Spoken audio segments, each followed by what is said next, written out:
Good evening. I'm Mark Blackwell, and I'm going to read a poem by Don Marquis, The Robin and the Worm.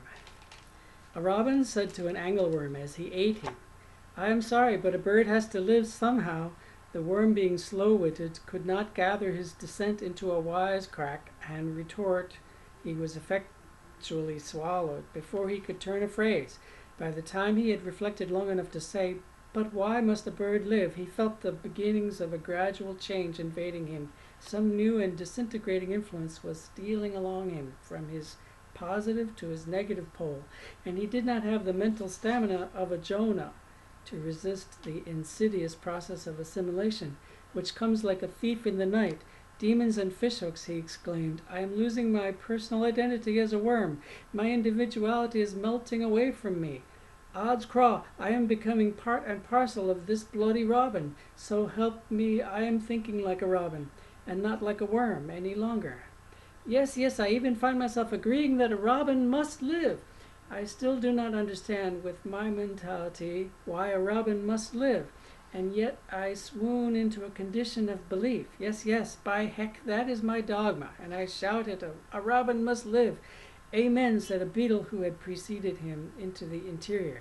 "That is the way I feel myself. Is it not wonderful when one arrives at the place where he can give up his ambitions and resignedly, nay, even with gladness, recognize that it is a far, far better thing to be merged harmoniously in the cosmic all, and this comfortable situation in his midst so affected the marauding robin that he perched upon a blooming twig and sang until the blossoms shook with ecstasy. He sang, "I have a good digestion, and there is a God after all, which I was wicked enough to doubt yesterday when it rained. Breakfast, I am full of breakfast, and they are at breakfast in heavens. They breakfast in heaven, all's well with the world." So intent was this pious and murderous robin on his own sweet song that he did not notice Mehetabel the cat sneaking toward him.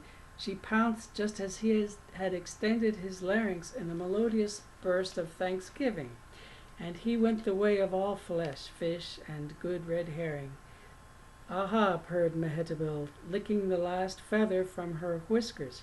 "Was not that a beautiful song he was singing just before I took him to my bosom? They breakfast in heaven, all's well with the world. How true that is! And even yet his song echoes in the haunted woodland of my midriff. Peace and joy in the world, and over all the provident skies. How beautiful is the universe when something digestible meets with an eager digestion. How sweet the embrace when atom rushes to the arms of waiting atom, and they dance together, skimming with fairy feet along a tide of gastric juices. O feline cosmos, you were made for cats, and in the spring, old cosmic thing, I dine and dance with you. I shall creep through yonder tall grass to see if, peradventure, some silly fledgling thrushes newly from the nest. Be not floundering therein. I have a gusto this morning. I have a hunger, I have a yearning to hear from my stomach further music in accord with the mystic chanting of the spheres of the stars that sang together in the dawn of creation, prophesying food for me. I have a faith that Providence has hidden for me in yonder tall grass still more ornithological delicatessen. Oh, gaily let me strangle what is gaily given. Well, boss, there is something to be said for the lyric and imperial attitude. Believe that everything is for you until you discover that you are for it. Sing your faith in what you get to eat right up to the minute you are eaten, for you are going to be eaten. Will the orchestra please strike up that old Tutankhamun jazz while I dance a few steps I learnt from an Egyptian scarab?